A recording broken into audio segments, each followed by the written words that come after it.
one session. All right, we started the recording, guys.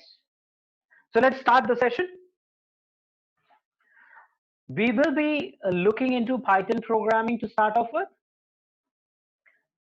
Right, I'll try to touch base into all the aspects of Python that I know, I'm familiar with, and then we will move on to R. But let's focus more on Python, as I said. All right, so let's start.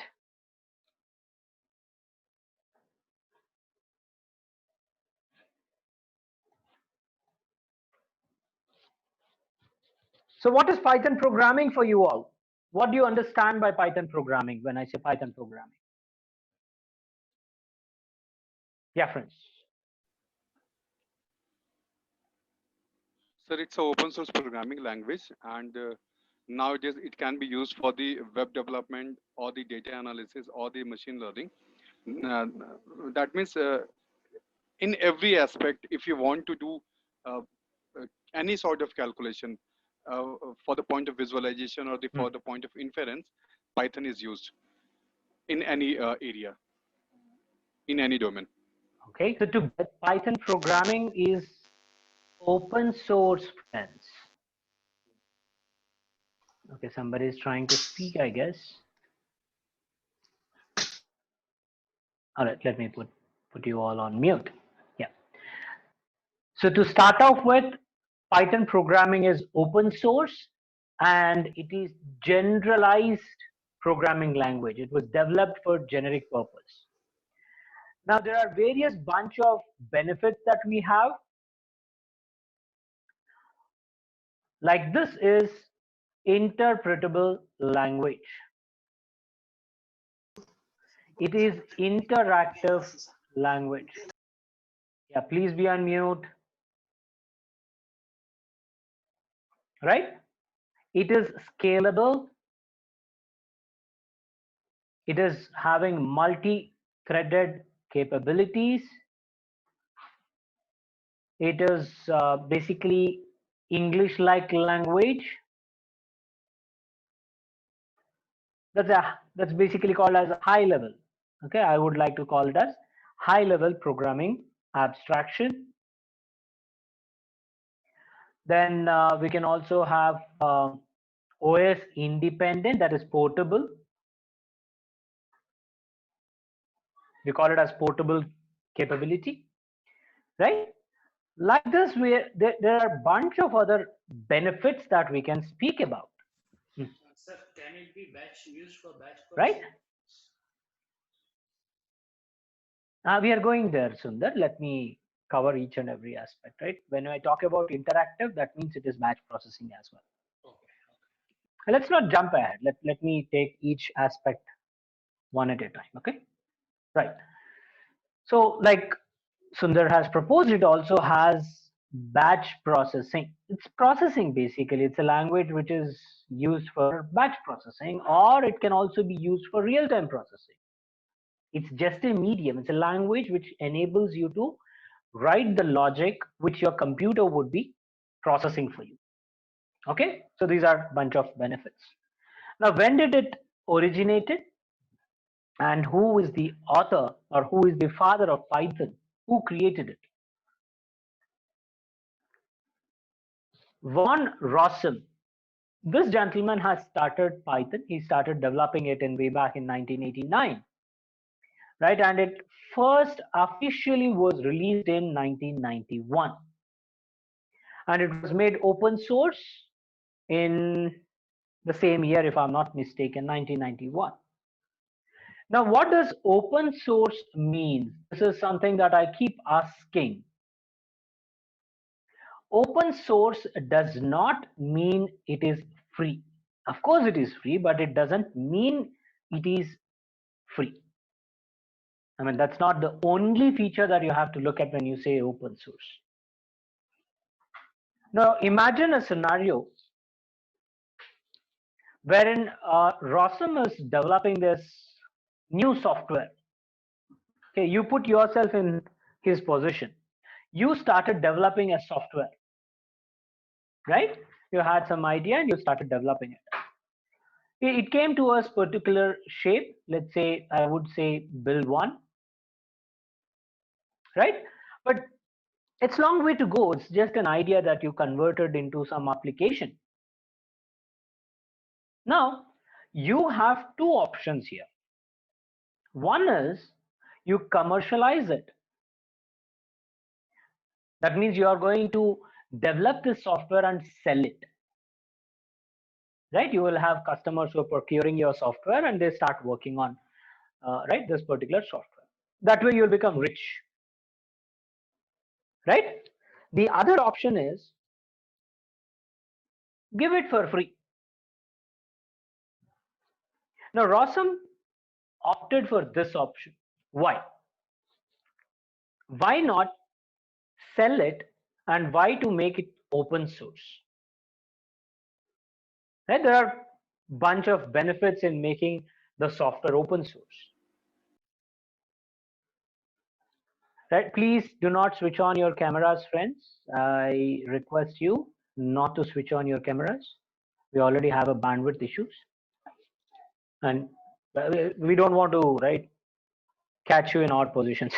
Right? So nice evening time. You might have relaxed. So yeah, be cautious. Yeah, coming back to the question, friends. Why do you think Rosem chosen the route which is basically open source? Why not commercialize it? Now let me talk about solution, or why he has chosen, right? I'll give you the bunch of benefits that Rosem has looked at. If you commercialize it, I mean, I'm putting you in Rosem's shoes, right? So you developed a software and you decided to sell it, commercialize it and sell it. That means one brain working on the software. Probably you said, no, I will hire people and then I'll make them on the software so that it develops. So you have 10 probably people, so 10 brains working on that. But by the time this software becomes a little robust, it needs to reach a certain level before you can commercialize the product. By the time you have to invest as part of their salaries, and you have to do marketing, a lot of things would come into picture when you're commercializing it. And the most disadvantage that you have in this approach is that a limited set of brains, ideas would come into the software. Now, for community, when you say free, it does not mean you are giving the software for free. You are saying, hey, why don't you people also contribute in developing the software? You're saying, hey, come along, we'll together develop this software and use it. Right? So you're asking the community to gather. Now, when community, there would be huge number of brains working, and that too for free. Right? And people who really have passion about the software, people who want to contribute, only they will be contributing here. So the product would be of good quality, and because so many people are working, the development of the software would become much faster. Right? So that is the benefit, the best benefit that you're seeing with open source. Right? And obviously it'll become so popular. It's not about money alone. Of course, you'll also get money once you become so famous. Right? So that's the idea of why the softwares are being open source nowadays. So that's a small history behind the Python programming being open source. Of course, the another very interesting question, that you also have to look at is why somebody wants to name Python for programming. When I say Python, immediately you will picturize a snake. Why would somebody want to give the name as snake? It's not about the name, right? I mean, it's not about the snake animal. The name Python was right famous those years because of a circus, Monty Python's Flying Circus. That's the name, right? In way back in 1970s, it's famous. So Rossum was very fond of that, and he wanted to make the product also very famous. So he decided to name Python, right? So that's small history out of context. From nowhere you get this name, right? But yeah, interesting stories. Now, as I said, what does Python? Python is a generic, or I should call it as a generalized programming language, right? It is functional programming language like C, right? But it also has object-oriented capabilities. It also has scripting language capabilities. It also has modular programming language capabilities. So one programming language, it has multiple capabilities, right? And it is generic purpose. That means you can use Python to write any kind of code. Now, how do you install Python? We will be looking into capabilities, okay, slowly.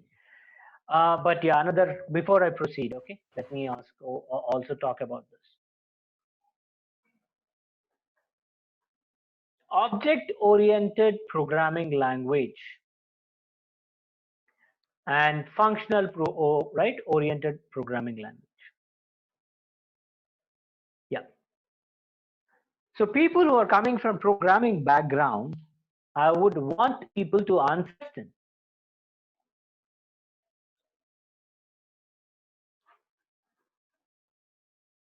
Hey, my voice is still breaking, is it?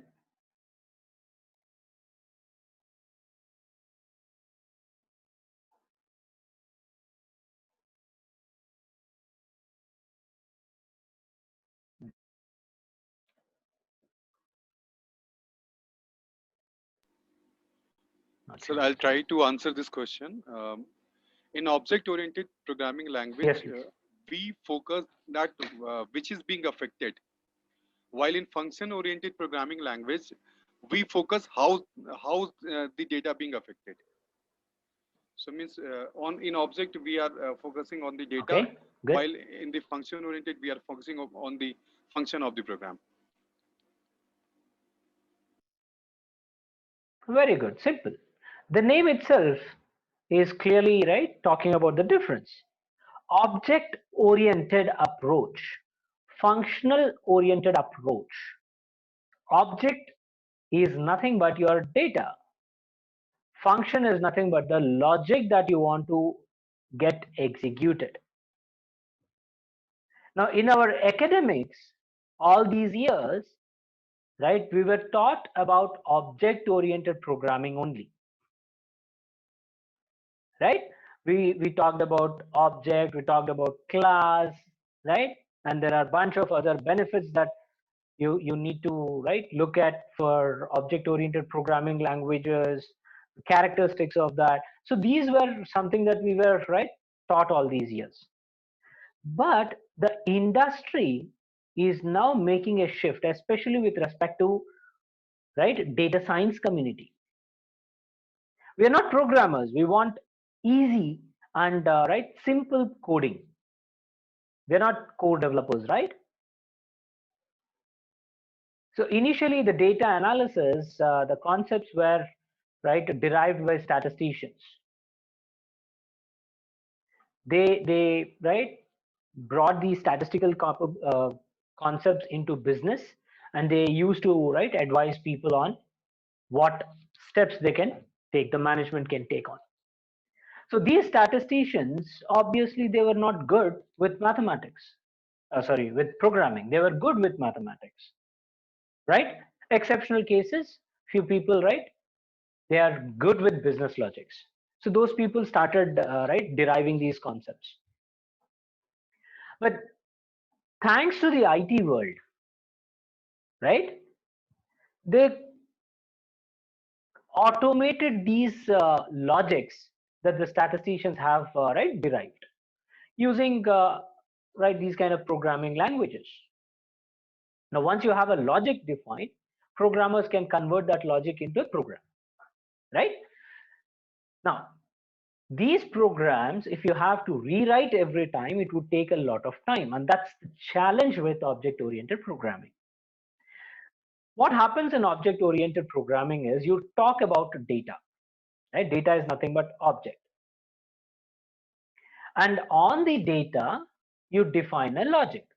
You say that, hey, on this data I want to do certain functions or logics, and this should right manipulate the data and give me results.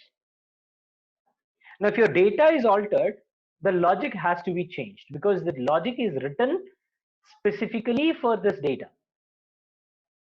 right? Whereas in functional oriented language, data is not the main aspect here. We don't focus on the data. We are generalizing the logic or function. So we focus on logic or the function, and we write this in such a way that it can be applied to different data. Of course, it has to be logically making sense. And right, once you apply this logic on any new data which is given, you get the results. Now the benefit is even if your data is altered, the logic remains same. So I can take this logic, apply it on different data. Whereas here, if I have a different data, then I have to rewrite this entire logic, make sure there are certain changes to the code, right? And we rewrite the entire code so that it matches to this new data. Whereas here, not required. So this is the greatest benefit that you have with functional oriented. On top of that, we are saying Python programming is open source, community driven. Now analysis, data analysis or data analytics that we are trying to learn is based on research study, right? And when you do talk about research, it's not owned by anyone. It's very, very flexible. You might want to create something and all that. So every day there is some or the other research happening and new algorithms are getting developed, right? Now, because your programming language, Python and for that matter, R programming that we will be looking in the future, because those are open source, right? Experts, people who are really right coming up with these new research algorithms, researched algorithms, they write the code for that and they create functions. These functions would be made available for public access. So as a data scientist, right, our life becomes so easy. We take these publicly available functions which are written by somebody else and use for our purpose, because these functions can be applied to any kind of data, right? So my data might be completely different from what right this research was performed on, but because the logic was written using this program or programming language, I can reuse that logic on new data, right? So this is the benefit that you will get with functional oriented programming language. So people who are feeling that, hey, programming is difficult, and trust me, it's not difficult. It's quite easy if you understand this flow. All right.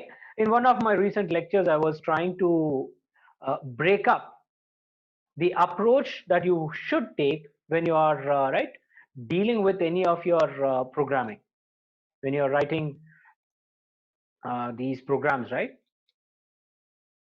For developing any algorithm, this is the approach that you need to take.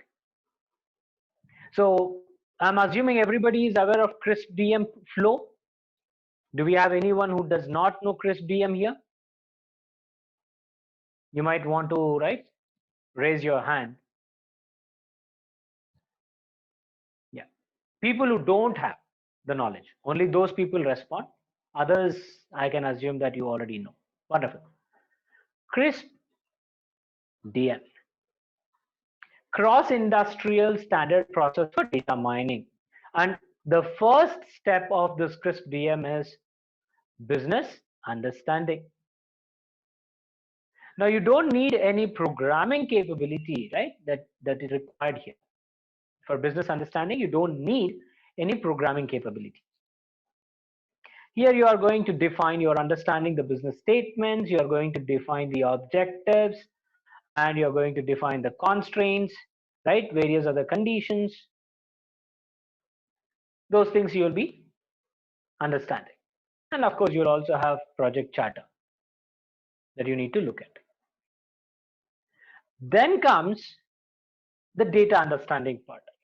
And as part of that, of course, you'll also have to try and collect the data. Now here the programming might start. Generally what happens in the organization, right? 90-95% of the times, the data scientist would generally do a research-based approach. So you will have to work with a sample data. And that sample data will be provided to you. Generally, it is provided to you. You don't have to reach out to the data sets, you write the code and all that. That's not required initially. But yeah, generally your data can lie in primary source or secondary source. This is secondary. Primary source is directly from the where the data is generated, right? The source. So you would have to conduct surveys and all that here.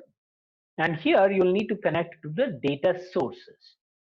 So here coding might be required. All right. So how do I connect with Python to various data sources? We will be learning about how do we connect, right, to the traditional database, which is RDBMS databases, right? How do we connect to RDBMS related databases and how do we write queries using Python programming is what we are going to learn. I'm choosing open source MySQL database. Once you are getting familiarized with this, you will try to explore with various other programming languages as well. It's just the code, the functions would change. The logic does not change. Anyways, so this is where your coding part starts. But the majority of the effort that you are going to invest is in this area, data pre-processing. Okay, we'll come to data pre-processing. After your data pre-processing is done, then you move on for doing data partitioning. And then you will do data modeling, data mining basically. You'll apply supervised, unsupervised learning techniques. Then comes the model evaluation. And finally, you'll have deployment. All right. Now, data partitioning and modeling, we have predefined functions. We have predefined functions. Model evaluation techniques also, we have predefined packages, functions that we can use. There are certain libraries which can help us develop web frameworks. We are going to learn that also as part of this sessions. Web framework. We will be looking at Flask web framework, and if time permits, we'll also look into. These are readily available things. But as I said, majority of the time that you are going to invest in coding is in this area.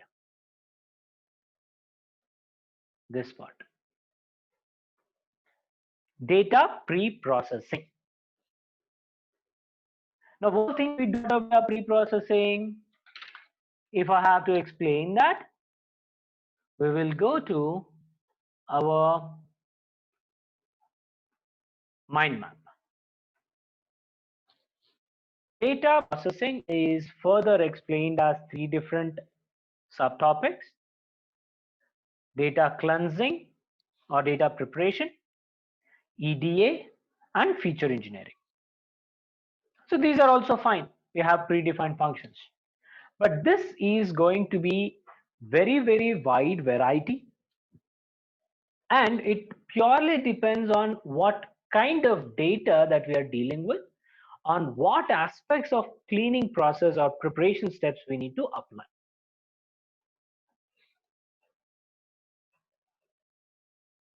So we'll start with outlier treatment. Outliers, we might have outliers in the data set, exceptional cases. If you have anything of that sort, then you will be treating them. So you will have to verify for outliers and then treat them. If you have missing values, you are trying to verify if you have missing values. If you have missing values, then you are going to apply something called as imputation, which is the solution for missing values. You are going to substitute with logical values. Then transformations, the distribution of the data is getting altered when you do transformation. It's basically altering the magnitude of your data. Then we have discretization or binning or grouping. If you have learnt about histogram, that is one of the approaches that we take to discretize the data. You can also manually discretize the data. Grouping. Again, you will write custom code saying that if my value is falling between this and this, then call it as class 1. If it is falling this and this, between this and 2, class 2, so on and so forth. You are going to write a code here to group your data. Then we have normalization or standardization. This is to make sure the scale of the data is uniform. You have a very big data set, different fields are provided, so all the fields have to be brought to same level. Here also you have predefined functions, but you'll have to take a judgment call on which function you need to apply. Then we have dummy variables. This is to convert a non-numeric data into numeric form. This is called as dummy variable, or you can also call it as one-hot encoding or binary hot encoding. Then typecasting is to alter the data type, data structure. For example, integer to float, or integer to string, or vice versa. So that's typecasting. Then handling duplicates. You might have same transactions being conducted again and again and again. In certain situations, you might want to remove these duplicates. You don't want the duplicates. So you will have to apply certain logics on maybe counting the frequency.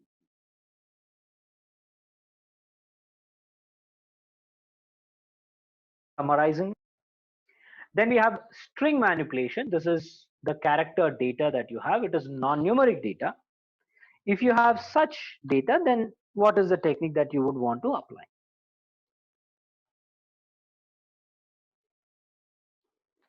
Right? And then we have zero and near zero variance.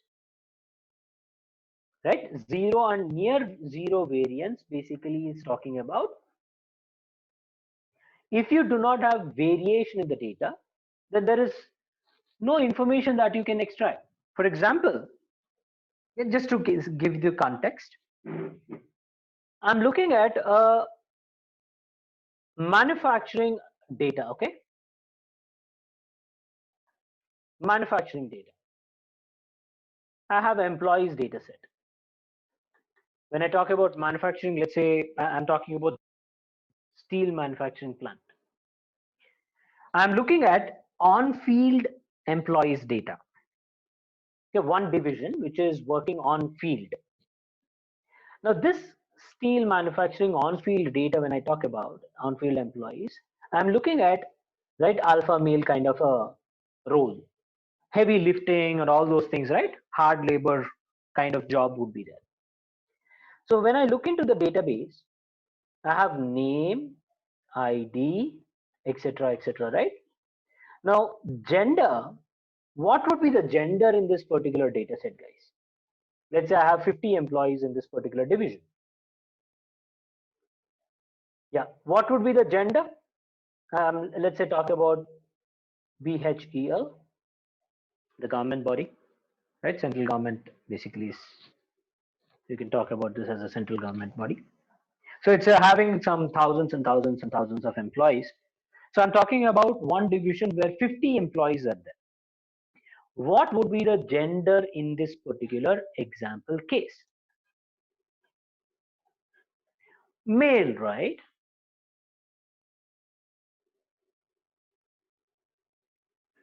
It would be male. Now, do I require this column for that particular division? Is it required? Not required, right?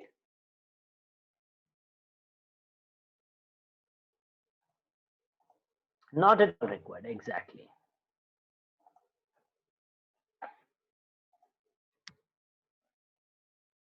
Yeah.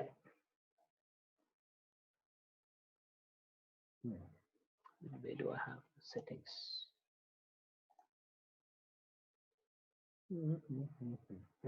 Okay. All right. So this is called as variance friends. Though, I mean, variance is calculated on continuous data, but conceptually you understood, right? Variance and zero variance columns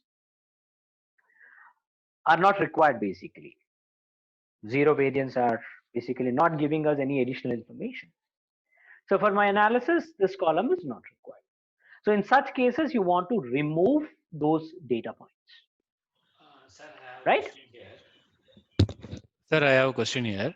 So now for data analysis, we don't need that column, so we are removing. Say, for example, when we are clustering into number of segments, 5, 4 cluster, 3 clusters, post cluster, if you want to give the data to the client, we need all the columns to be accommodated. During that time, again, addition, bringing this column, do you think it will be easier task after clustering?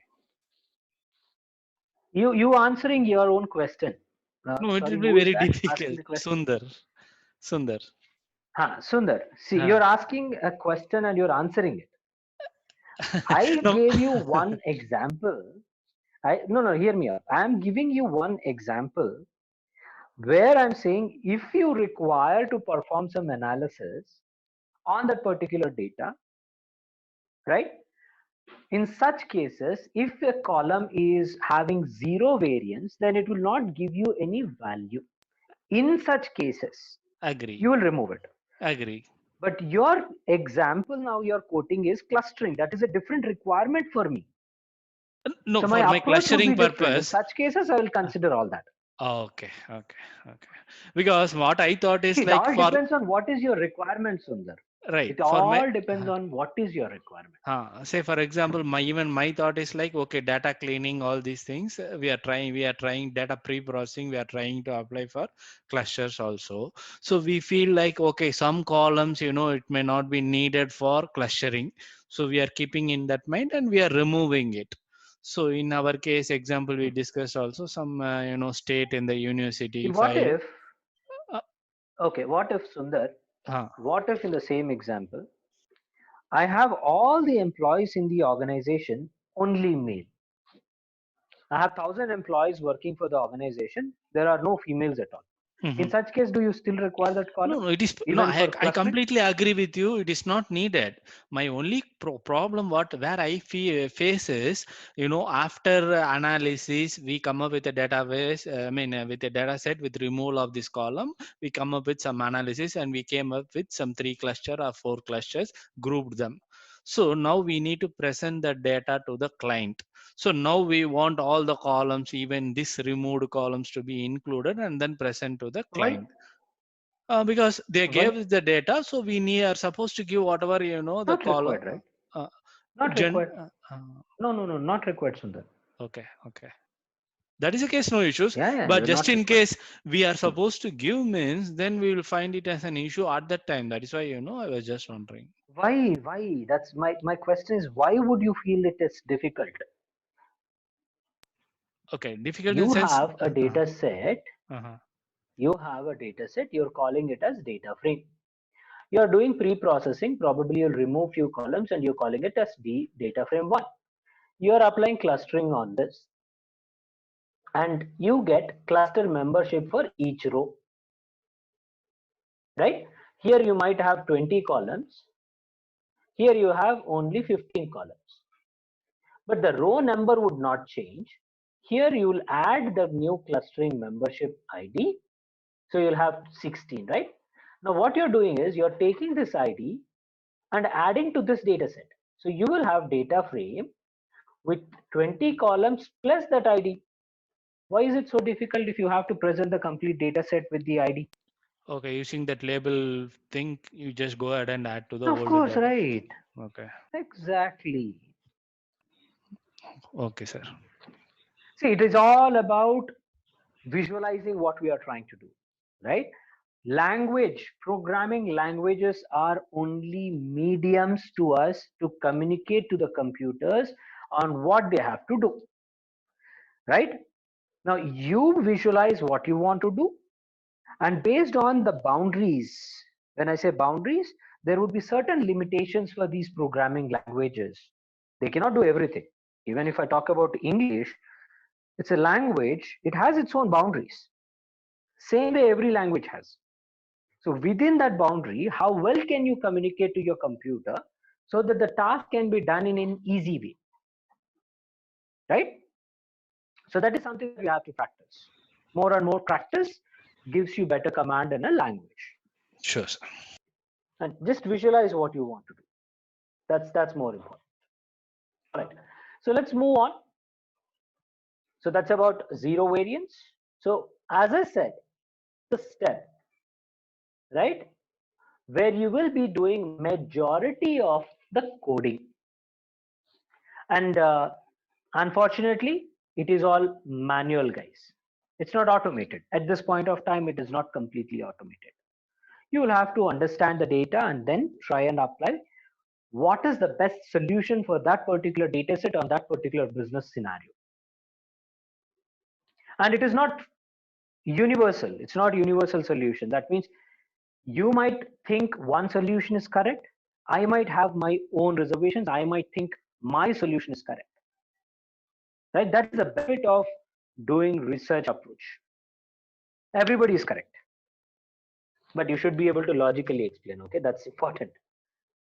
Right. So coming back to this, so we discussed about the main features of your programming language, Python programming language. We'll talk about other capabilities of Python as well, but this is how we'll start installing. Right. So we will search for python.org. ORG basically are the extensions for the open source community driven websites, non-profit making organizations, right? They have this .org as a extension. So we will check that. Okay, we will go to the website and we will see the website.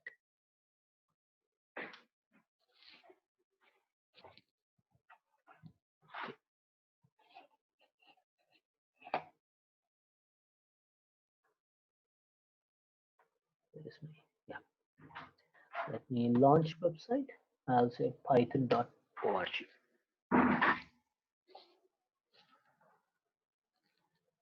This is right your interface, the home page of Python website.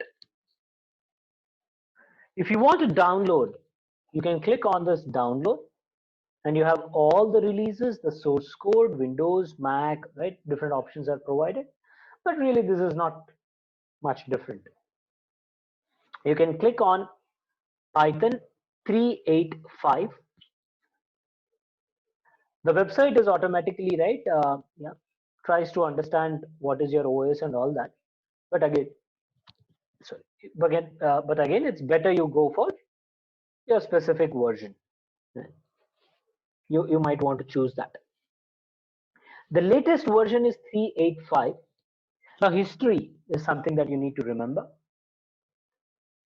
Python 2.7 version was considered to be the most stable version, friends. The most stable version. Okay, and when was the last day of support for 2.7 version of Python? Anyone? What was the last date of support, official support?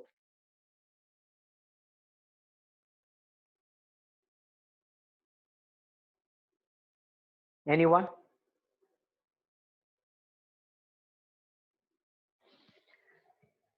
(2019) December 31st. This was the last date of support, right? But there are few still organizations who are stuck with 2.7 because, as I said, it is considered to be the most stable version. History, as I said, you have to remember these dates because, especially because it is so stable, that Python open source community had to force people to move away from 2.7 version and upgrade. Right? It was planning. Like, at last, they had moved on from this. All right. So this is about a brief intro. Now, when you want to work with Python programming, right? It's a console-based, a command line interface that you will see, right? It's a console-based programming language. So you will be using command line, command prompt to write your code. Now, do you want to write that in command prompt? Not really, right? You would not enjoy this, isn't it? You do not want command line interface. So we have a lot of software providers who came up with different types of interfaces, GUI based, GUI, graphical user interfaces. There are a lot of line interface. You have ellipses, you have what do you call, what is that? I forgot. So many things are there, right? PyCharm. PyCharm probably is one of the most popular one among the developers, core developers, application developers. PyCharm. But for us, we are trying to become data scientists, right? Data analysts. So for us, the Anaconda community or Anaconda organization has developed specific GUI, right, which makes our life easier to write programs, which, right, for machine learning algorithms that we generally write. Because for machine learning algorithms, there are certain packages which are mandatory, and Anaconda interface provides us those packages readily available in installation. Now, if you want to use any other interface like PyCharm or Canthot, NOP, right, or for that matter, various other interfaces that we are having readily available. The problem is these dependent packages which are required will not be available. Yeah, Visual Studio is also. So if I talk about Python GUI for Windows, I'm only showing for Windows. You can try and look for. Why is this like this? GUI for Python Windows.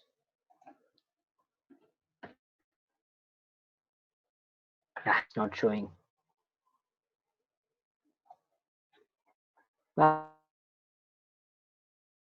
I'm just two of the things.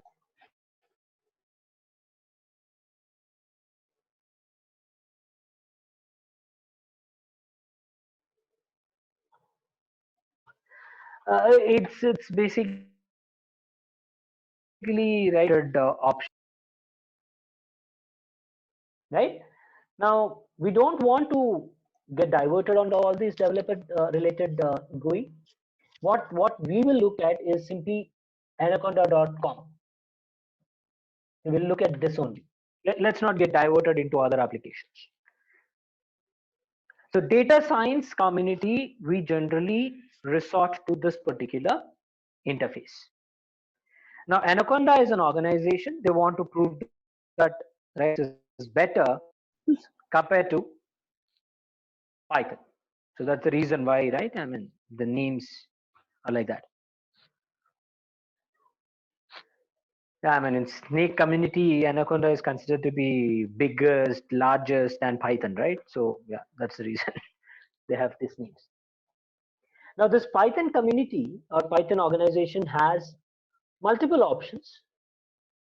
India edition is free, and we have enterprise edition, right? We also have something called a Steam edition.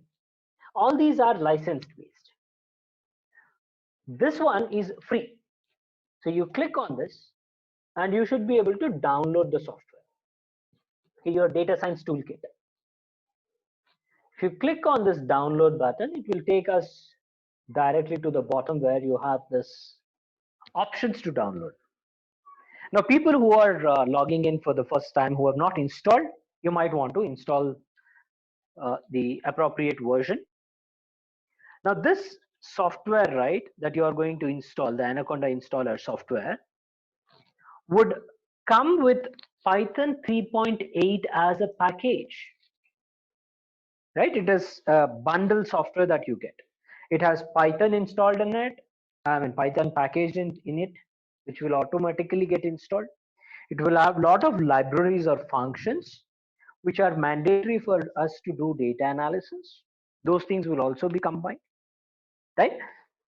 So a lot of things will be there packaged together. And that is the reason you can see the size for Windows is 466 MB. It's a big file, right? If you have not downloaded it, not installed it, probably you can start it now and install it later. It's a .exe file that you get, click it, and you might want to go with the default options. If you already have Python installed in your system, you might want to map Anaconda installation with that particular Python installation that you have. And if you say that, hey, I don't understand what you're talking about, I'm not familiar with all these things, then that's okay. You can have multiple Python sessions installed in your computer, so you can go with the default installations. Now, there are various new platforms that have come up, right? Few months back, these were not there. Google Colab is something that you can explore. Say, for example, you're saying that, hey, this is my company's system. I cannot install the softwares. I need admin privileges and all that, which is restricted. Then do not worry. You have cloud-based platforms you can access. Of course, provided they are allowed in your systems. It's just like any website. So one of that website is Google Colab.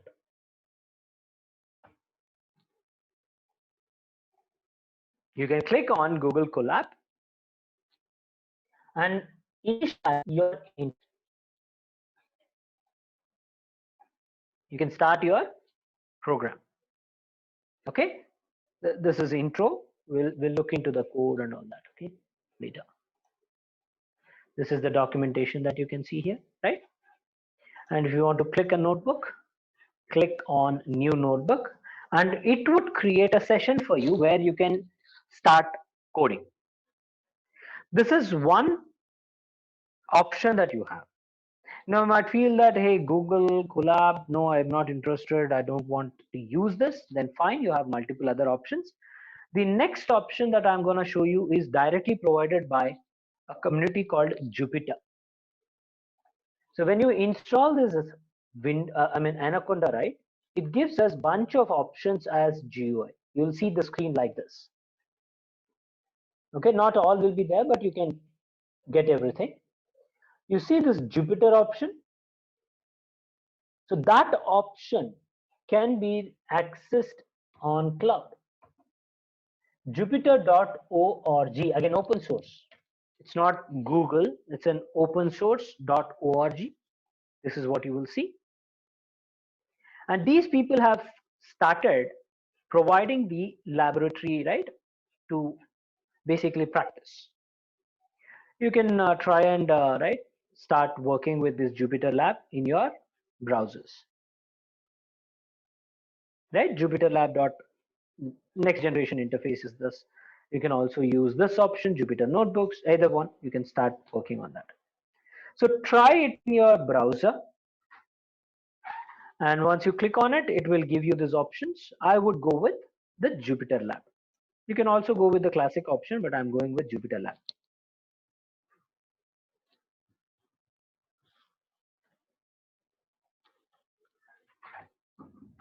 Right, so this is still loading.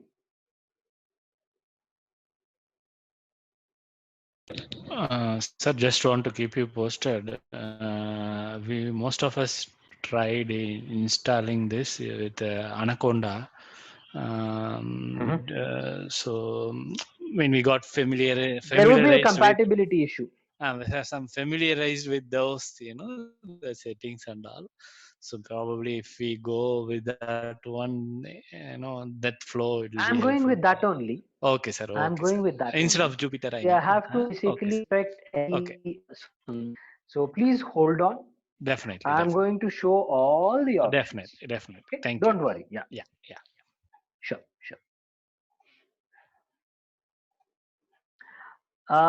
Okay, my voice is again started to break, is it? Okay. Yeah, I request you please be a little patient with me for a day or two. We'll sort it. I'll sort this issue. All right. So because I'm accessing these websites, probably my bandwidth is basically getting distributed here.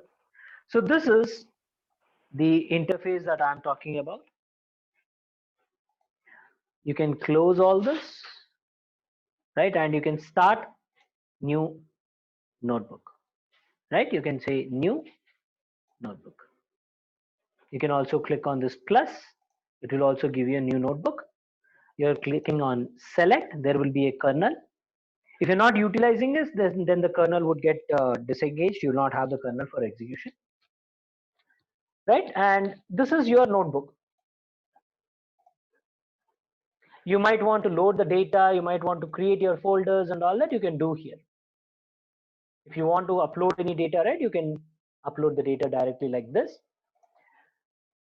and execute your code. Whatever the code that you want to execute, right, directly you can execute from this particular interface. When you're executing, I'm showing this also. Okay, I will be showing this as well.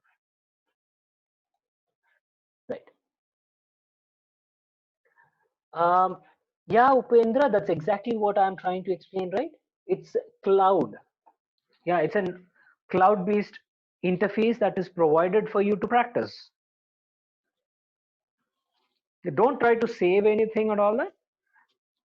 You might want to write the code, save it, and download it. That's a different scenario. But the session will get closed once you are closing this website. It's not something like you have experienced with your Anaconda. It doesn't stay there. You have to every time reinitiate your sessions when you're starting.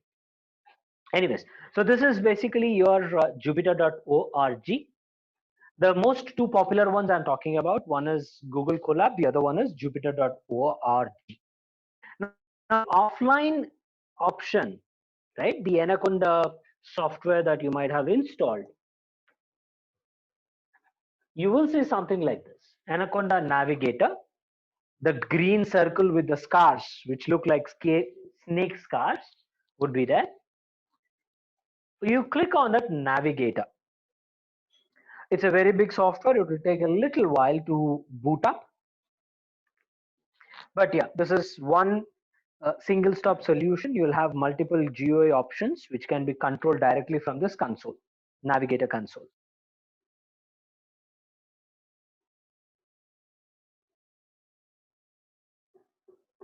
Still loading.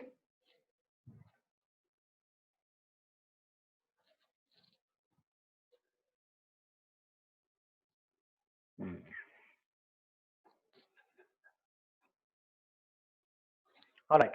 So in the meantime, okay, it's loaded. I wanted to talk something about that. Okay. So this is the interface, navigator interface, and you have a lot of options that are provided by, right, this Anaconda. These are a few of the options that you can explore. Never use this RStudio. Do not try to explore this. It would basically, right, corrupt your art installation. I mean, I have never tried this. Initially, when I tried it, it definitely had a big issues on my R installation. So from then on, I never tried this. You might want to explore anyways. And we also have this orange, you can see. This is another option that you see, right? So we have different options. Each one of it is developed for certain specific, right, task. The most popularly used options, of course, others are also popular, but the most popular ones are Jupyter Notebooks and Spider interface. I will be using these two interchangeably. I'll be trying to, right, execute the codes in Jupyter and in Spider. Underlying the execution will, right, the execution in be a Python, whatever you're using, 3.5 or 3.6 or 3.8 that you have installed. That would be the version of Python which gets, right, kicked in. And that version basically, I mean, that Python is giving you the results. These are only the interfaces, Jupyter Notebook and Spider or Gluewiz or Orange, right? These are only the interfaces. Now, I'll not talk about the other interfaces. You might want to explore them later. I'm not too comfortable with other interfaces. I'm very much comfortable with Spider because I come from analytics background even before Python was there. So I'm more right, comfortable with R programming, right? And Spider will look something like RStudio. So I'm more comfortable with Spider. But in production level, right, in organizations at production level, Spider notebooks, or sorry, Jupyter notebooks are, right, popular because sharing of the code and all those things, right, like cloud platforms usage and all that, it would be more easier. And the interface that we are using for cloud, this Jupyter notebook is a browser. You'll not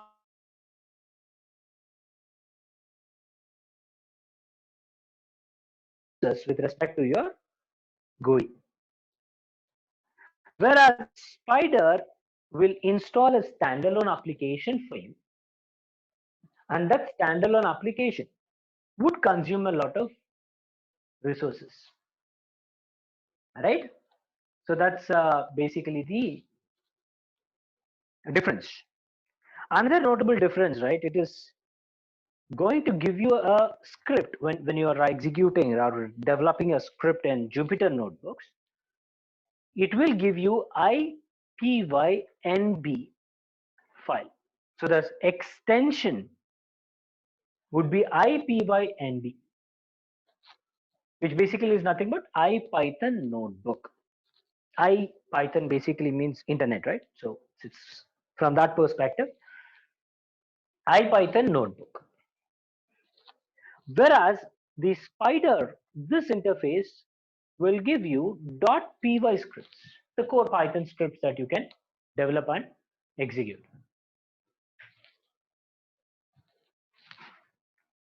All right, that's another difference that you need to note. Now let me launch Spider first, right? And then we will look into Jupyter also. Let me launch both of them.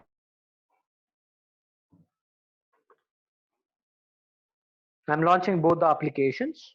Now this is, see, Jupyter Notebook is starting. I mean, it initialized the session by using a browser, my Chrome browser, right? So let me drag it separate. And you can see these are my IPython notebooks, IPYNB.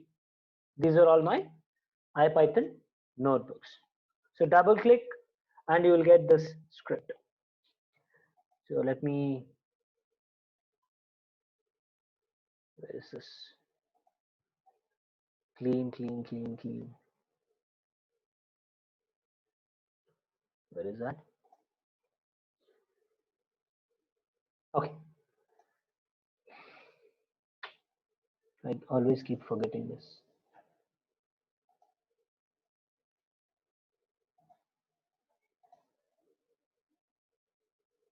Yeah. This is your code. Each line that you're seeing, right, is one cell. We call it as cell. And in that one cell, you can have multiple lines of code, right? And how many lines you are writing? All those lines get executed at one go when you're executing that one cell, right? In Jupyter, execution will happen cell by cell, not line by line. Okay. And this is how your spider looks like.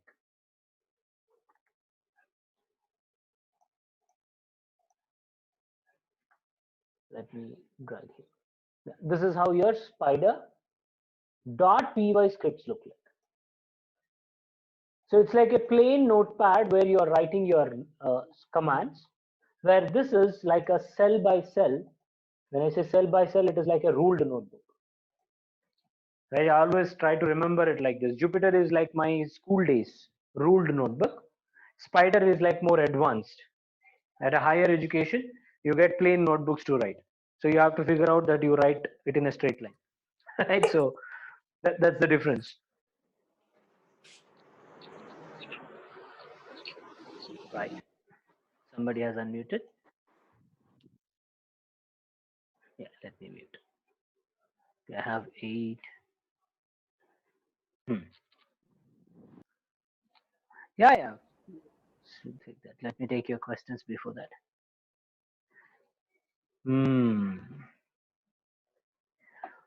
Which is being best platform, as I found Spider is unstable with system. Anuj, yes, I agree, completely agree with you, because there are a lot of dependencies. It's a standalone application, right? Spider is a standalone application. So it definitely takes, library functions, I mean, OS related libraries for dependencies. There would be compatibility issues. Yeah.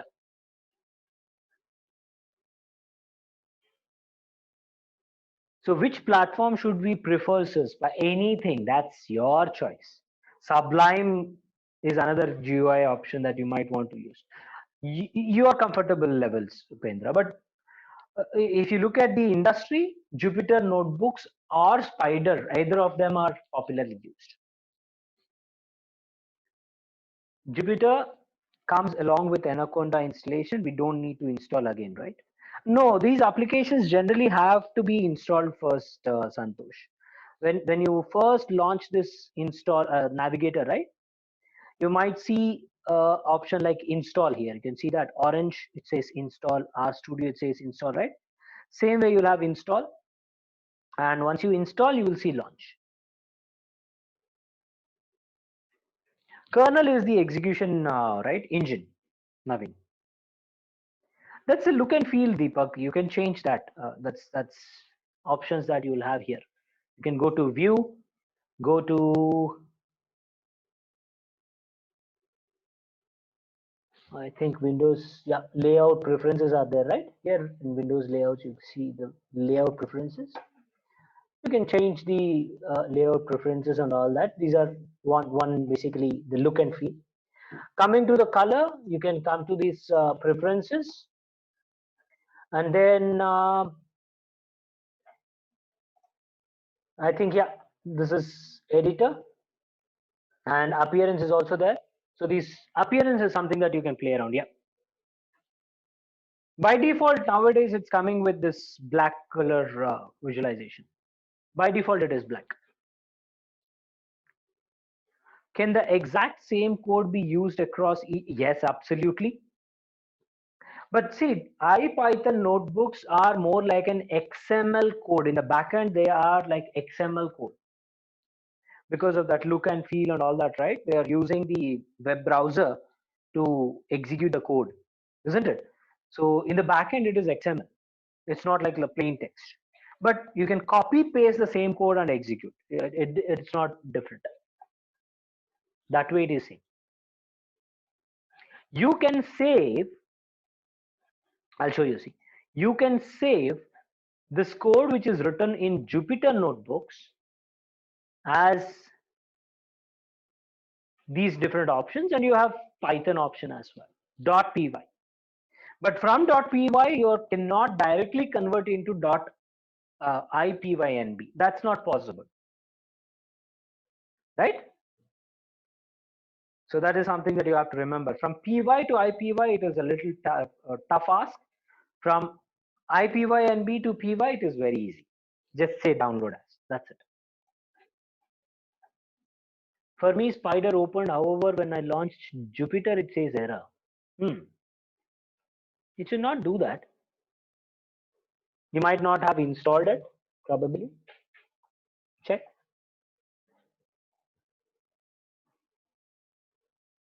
Try and execute it as an administrator and see.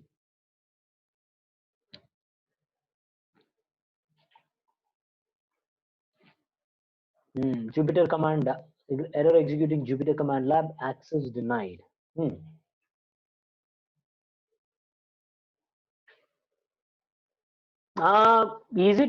Is your laptop a 32-bit installation, 32-bit OS? Murthy? Jnanamurthy?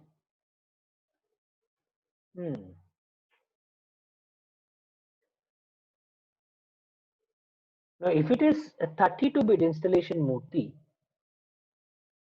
then it should work. There should not be having any compatibility issues, because it clearly says you can use 32-bit. Did you download this option? Now I'm talking to Jnanamurthy. I'm not talking to Surender and Sundar. I'm talking to Jnanamurthy. Yeah, okay. Okay, probably you can share me the screenshots, Jnanamurthy. I have never tried with 32-bit software.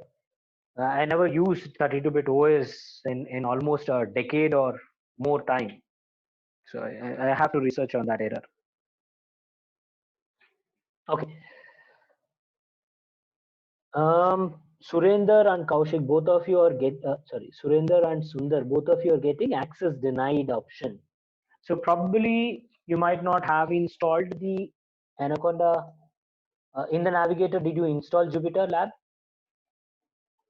Can you see this?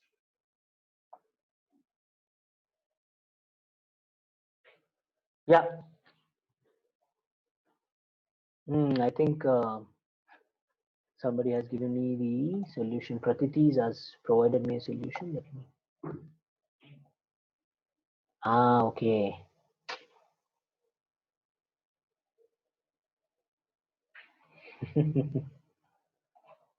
Simple solution, is it? Yeah. Run as an administrator, it should solve the problem. I'm assuming it should solve the problem, but otherwise, yeah, the solution can also be researched.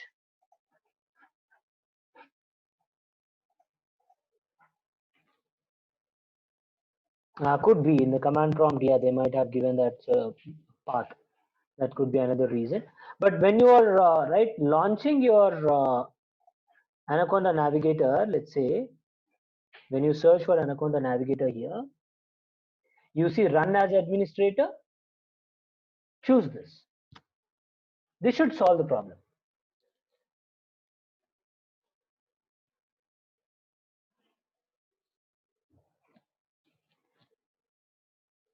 All right. So we will take a quick short break and then we'll come back. All right. So it is now 9:19 or let's say 9:20. I generally give 8 minutes, so we'll come back at 9:28 p.m. All right. Probably you might want to fix your issues in the meantime. and then we will resume at 9:28.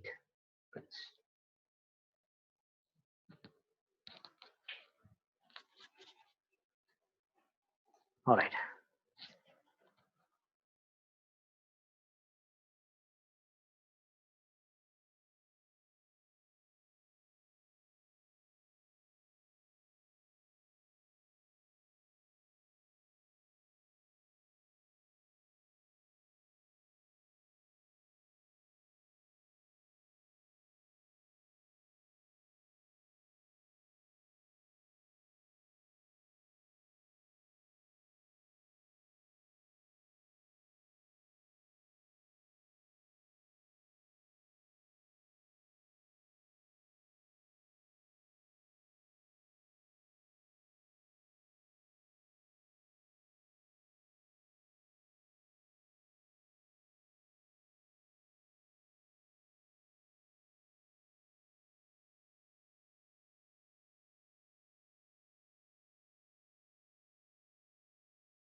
All right, friends, let's resume.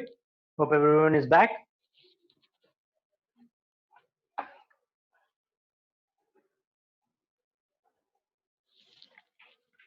All right. So let us restart the session, or let's start the session.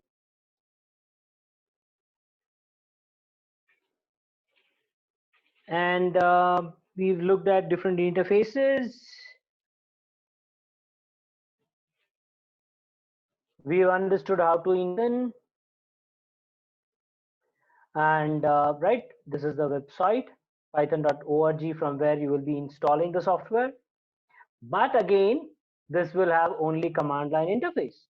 So we will be using a Anaconda interface. Anaconda is basically a freemium. Though they have a commercialized option, they also have open source option.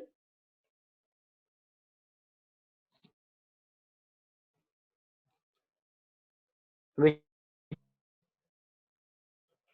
providing us the concept of open source versus, or you can say both options are available, open source and the commercialized version. Now individuals perspective, from individuals, right, from that perspective, we will be using open source option only, right? We will be using only open source option. Yeah, give me a minute, guys. Give me a minute, please.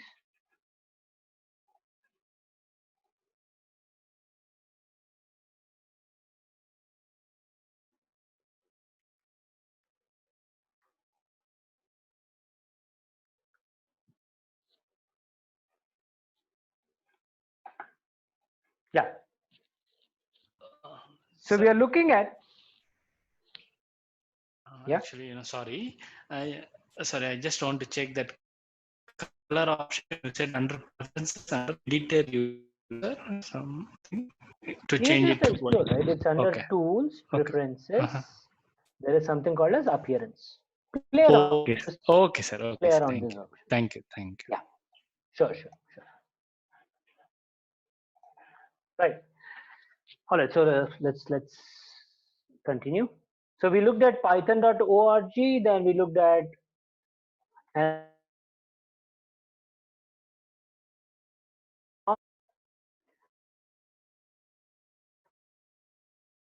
what we will be learning.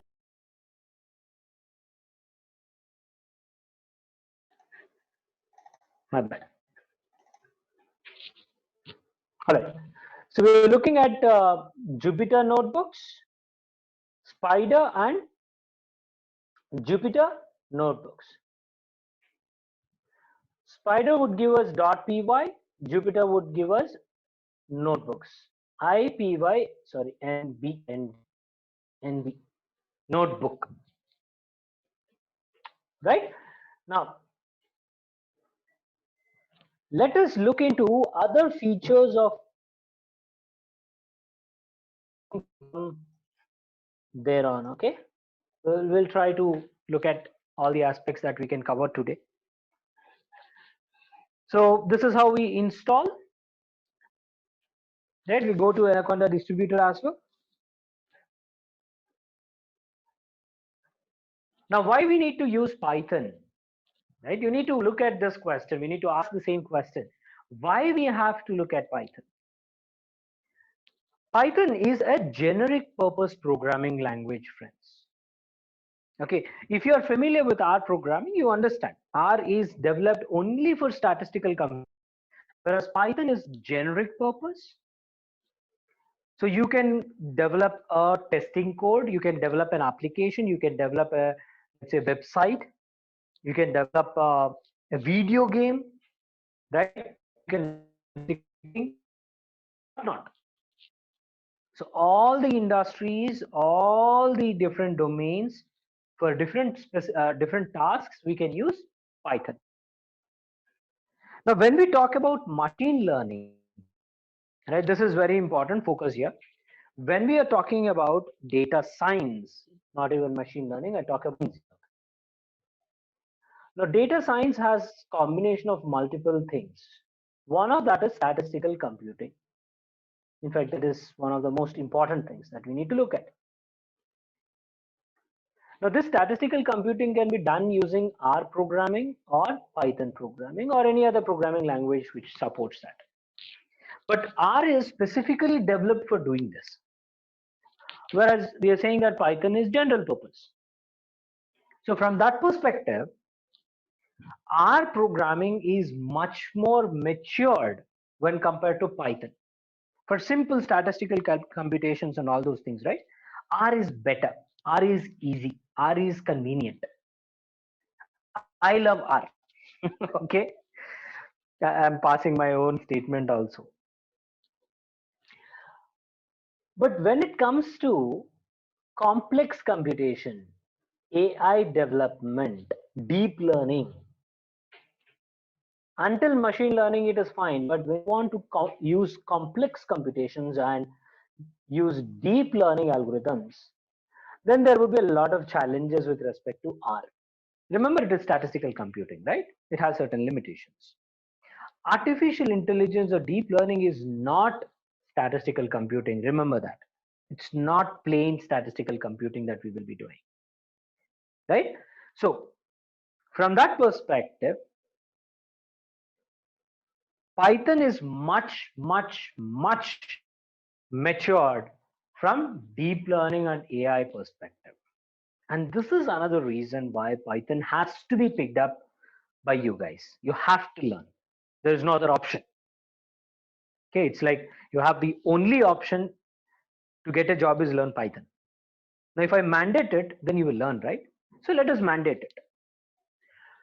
Future is AI, because the data that we are generating now is all unstructured data, right? We are trying to consume more and more unstructured data. All these years we have structured data, so we try to apply the machine learning algorithms and try to extract information on the existing data. But as and how we are moving into technology world, digital world, new age tools and techniques, right? New technology is allowing us to generate data and consume unstructured data. So AI is the right, deep learning and AI is the future. Remember the statement is AI is the future. So you might have to enforce yourself in learning Python. It is personally, if I ask, I mean, somebody is asking me, I would rate the difficulty level to learn R is 4. I mean, on a scale of 1 to 10, if you ask me how difficult it is, 3 or 4, because that is easy. For Python, probably I'll say 6, 5 to 6. Right? But if you ask me Java, I would rate it as 8 or 9. So that's the difficult trying. So Python is easy, but because of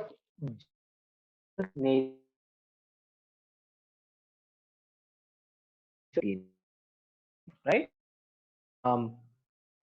I should say a lot of capabilities are there. Learning all of those things at one go will be difficult and it will be a tough ask. So we will try to structurize. We can see you, sir. Sorry, friends, I'm back again. Sorry? I mean, we can Sorry? see you. Hello? That is what I mean. We could see your, Okay, screens. Yeah. Okay. I got disconnected for a brief amount of time, so I thought, okay, fine. Let me continue. Yeah, another day, I think we need to somehow manage this. All right, so that is one feature, general purpose programming language. Then it is high level programming language. We have high level, low level, and machine level. Machine level is like your right machine coding. If you talk to any of your I should say IoT experts, they would be familiar with that modular coding, machine level bits coding, one zeros, right? that level coding. Low level programming is your Java, for example, where you write each and everything that your computer has to understand and do.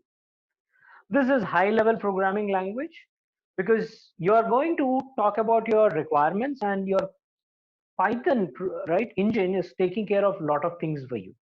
You don't have to explicitly write each and every line.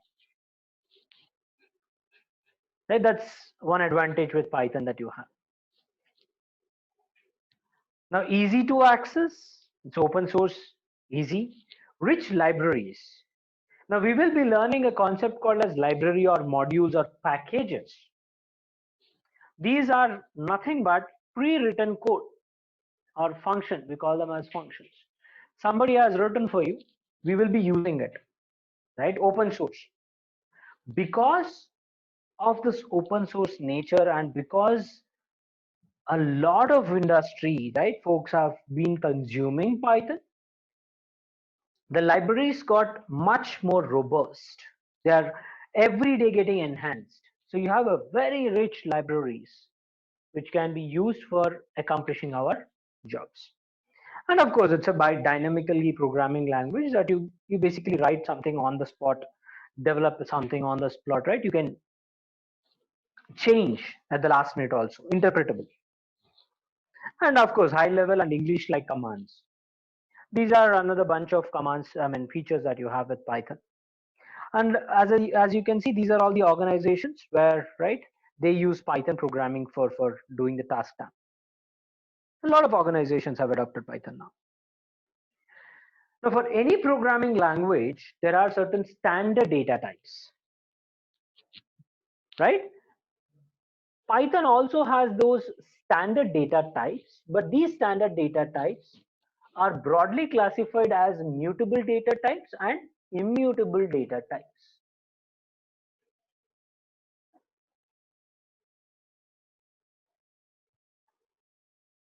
Right? Let me write it. Data types, I'll just talk about mutable and immutable. Mutable basically means, from the definition, right? Mutable means the objects can change, can be altered or changed. Immutable means the objects cannot be changed once assigned.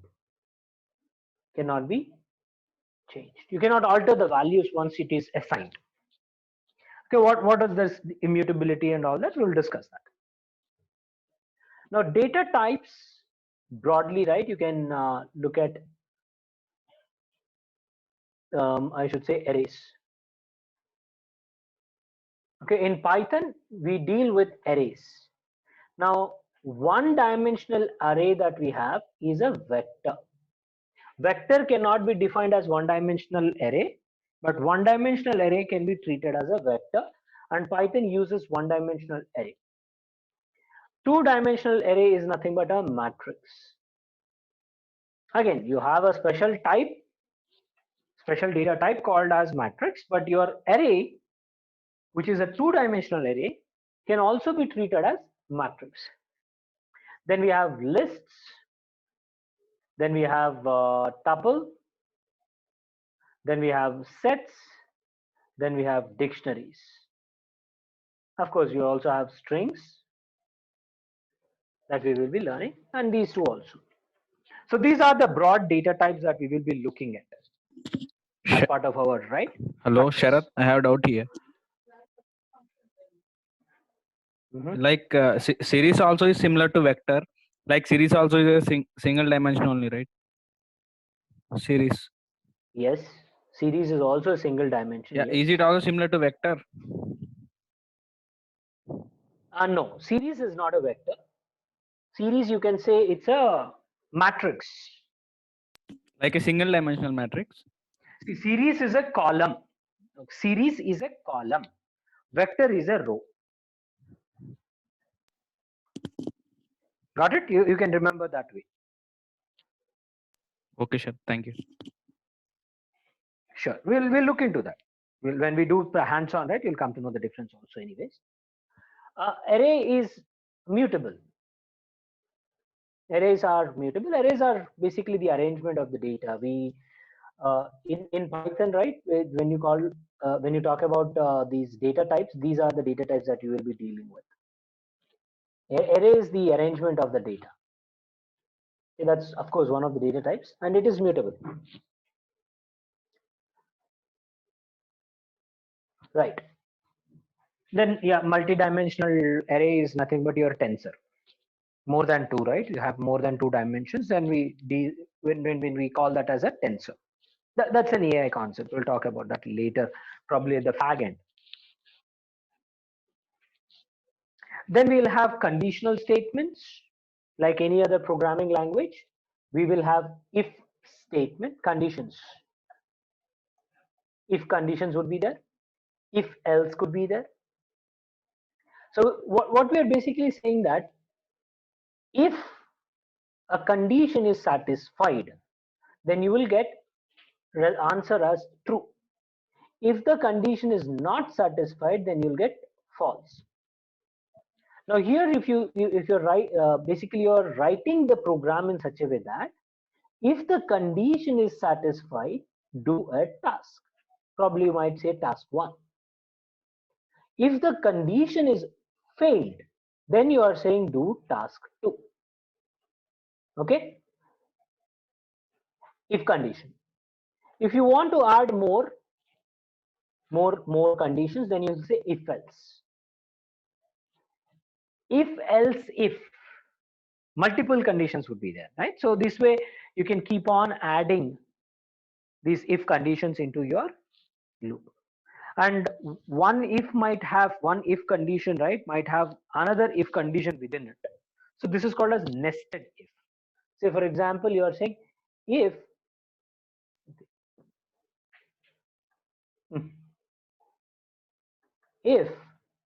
a condition is satisfied, then enter here. And when you are doing this, if not, you are going to do task 2. Sorry, task 2. If this condition is satisfied, task 1. Within this task 1, you might have another if condition. This is called as nested if, right? And yeah, these are called as conditional statements because you're checking for conditions, right? And this is how you can explain. If this condition is satisfied, then do this. If not, come out. You don't do anything, come out. So this is right, one of the conditions, if conditions, or you can say conditional statements. Then everything that we are writing, or the logic that we are trying to solve, can be written as a set of lines of code, which can be reused, right? That reusable code is called as functions. Now there are multiple reusable codes which are predefined, and you'll also have custom, right, defined functions. So any programming language that you look at, these functions are broadly classified into two types: inbuilt, or you call them as built-in, and another one is custom made. So can this custom made Now custom made function be stored in the same place the inbuilt function exists, or it has to be somewhere, some other path? Why you want to do that? I mean, why you want to do reusable, for reusable things only. So where we can supposed to store the custom functions, can we store it in the same place, or it's supposed to be stored in somewhere else so that we can reuse for multiple my question, my question is, why you want to replace an inbuilt function? It is already provided to you, right? No, I'm not replacing it. I'm developing a new function. Those functions, that is user defined function, where I'm supposed to place it. It's in the same folder. It's a Python code. It is a Python code, .py code. You can place it anywhere. It's just that you need to give the path. Yes. Oh, okay. Yeah, we'll look into that. See, all this I'm talking about as part of today's session is only giving you an overview. And we will be, as and how we'll unfolding the sessions, right? We will be looking into all these things in hands-on. So you will be developing a custom code, and you will be reusing that custom code also. Okay, sir. And more final question is, which is the best book that you recommend for, this Python for our quick review on that one? See, again, I keep answering the same question, same way. Books are not required. Okay. Books are required. So it's a language. I mean, if I ask you to learn English from a book, one book, would you do that? Yeah, I will not. But say, for example, Java means basically beginners will go for complete reference, then other things. Something like No, that, no, no, you no. will See, be able to remember come that. up. Remember that. When you say complete reference, right? Because Java is taught in academics. From the Mhm. academic perspective, you have those books. But here we are Okay. not trying to learn for any exam purpose, right? Mhm. There's so many things in the world Okay. with respect to Python. What you can do is start listing out what we are discussing. Data types, functions, right? Then we'll have object-oriented capabilities.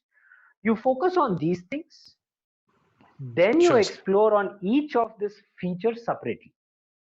Once you're Okay, sir. familiar with this overview of the concepts, then you will be in a better position to purchase a book. At that point, I'll not stop you. Sure, sir. Yeah. All right, then we'll have loops. We will discuss about loops, conditional statements, functions, and then loops. The loops can be of two types. One is finite loops, the other one is infinite loops. And we basically will cover this as for loop and while loop. While loop would be called as an infinite loop. That means the loop will continuously going on without any stop. N number of times, that N could be 1,000, million, whatever it is. Unless until the condition is satisfied, the loop will continue. Whereas the for loop will have a iteration. You will have a fixed number of iterations and the loop will continue until that number of iterations are done or the condition is satisfied. So you have two options for loop. But for while loop, it is only based on the condition. There is no iteration. So this is called as a finite loop and this is called as infinite loop. Okay, we'll look into these also. Then we have modules. We have already seen functions. Modules are nothing but an enhanced versions of functions. One module can have multiple functions. Now, if you are familiar with the concept called as packages, then I can simply call modules as packages. These packages or modules are basically combination of multiple functions. It might include documentation, it might include datasets also. So like you can see here, I'm calling a package called game or a module called game. It has submodules or sub packages, and within that sub packages, you again have individual functions. Now, if you want to refer to any one of these functions, you can directly refer to this package and you can import, let's say this, like this. Of course, you have to follow that hierarchy unless like in R, you don't need that hierarchy, but in Python, it is required. So yeah, because of its object-oriented capabilities, there is something called as polymorphism.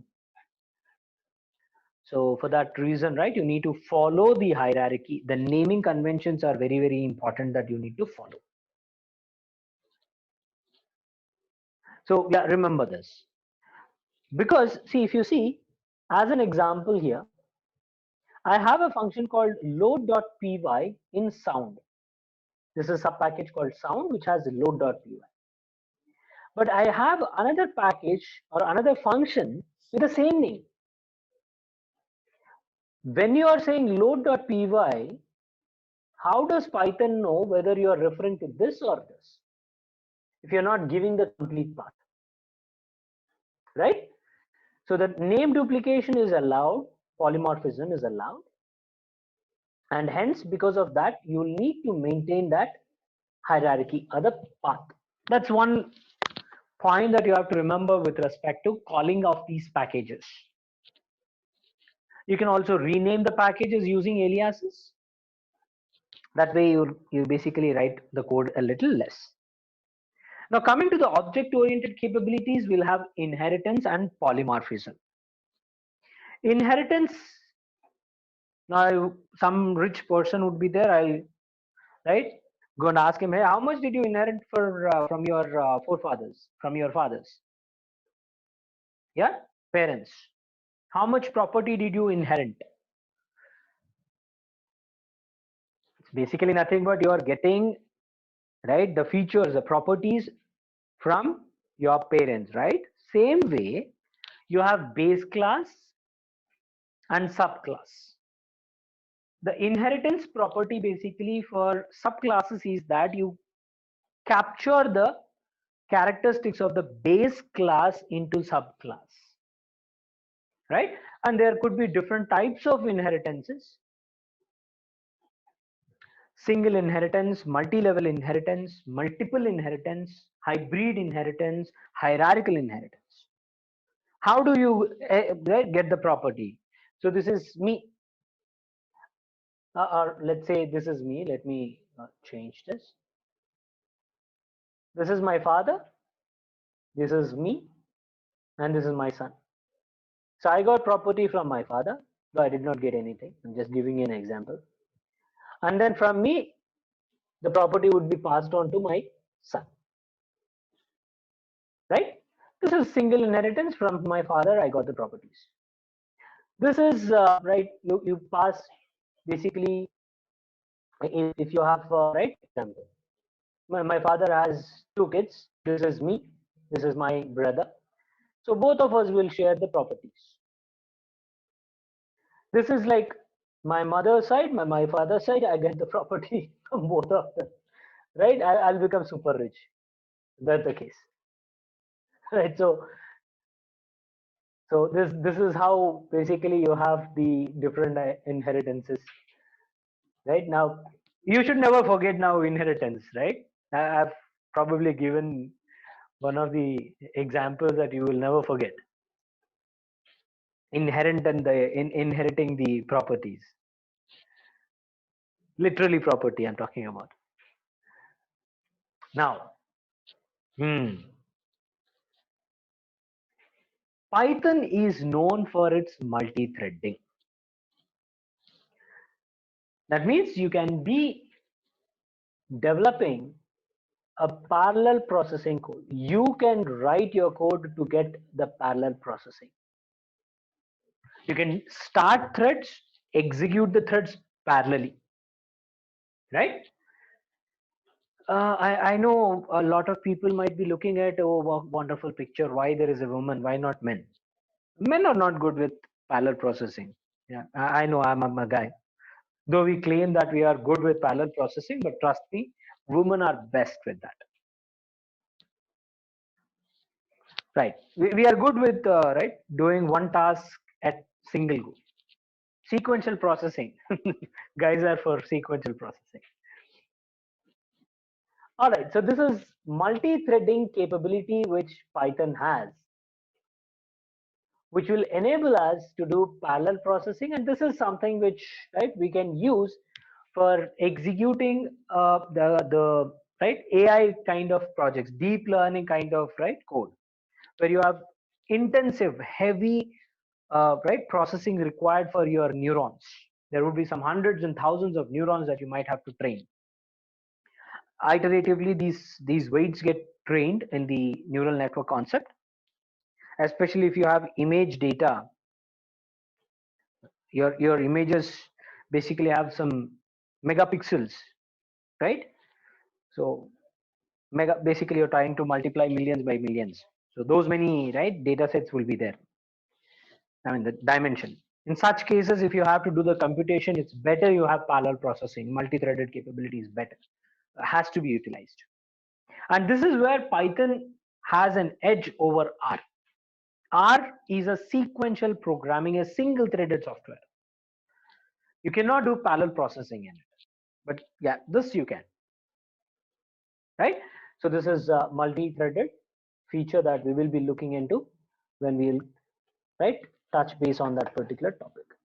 So these are the bunch of concepts that we will be starting to look into from tomorrow's session. We'll start with data types to begin with, right? Arrays. We'll start with that. All right. So with that, we will conclude the theory part for today. And from tomorrow onwards, it's all hands-on, guys.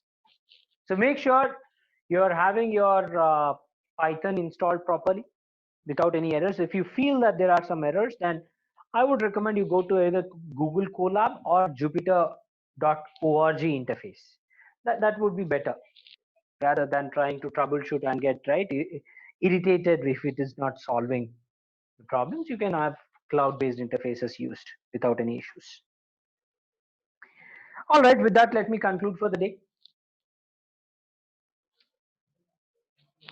And any questions? Oh, I have 20 people. No attendance for this particular session, guys.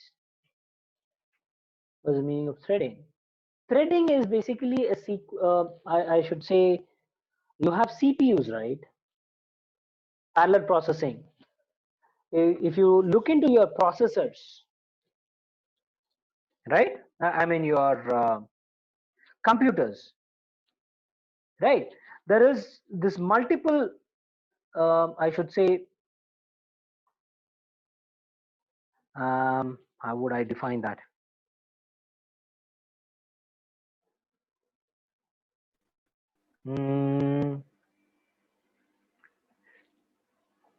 Okay, each processor will try and solve a problem. I mean, it will execute one task, right? It can be explained basically as the smallest task that your processor should execute. Okay, it's nothing but your function. You can say it is a function, but that function can be subdivided into small tasks, and one thread is nothing but one task, right? Now if you have a processor which basically is a multi-core processor, each core can execute things, right? So each core basically can handle multiple threads at one time, right? Each thread is nothing but a sequential code, a code basically. Now your Python programming can be written in such a way that you have multi-core system or a processor, then parallelly these two cores can execute the threads. So you can start these threads parallel. Your code can be divided into these two threads rather than sequential processing, and this would get executed at same time. Both the cores, right? I mean multi-core, right? Two core system. If I have, each core would execute one thread at the same time. So this would make sure you'll have parallel processing. Yeah. Sir, may I leave the class if I don't have any question? Oh yeah, absolutely. All sir, those who do not have, today there will be no attendance, no? Good night. No attendance. Yeah. Okay, sir. Thank you, sir. Good night, sir. All right. Good night, guys. Good night.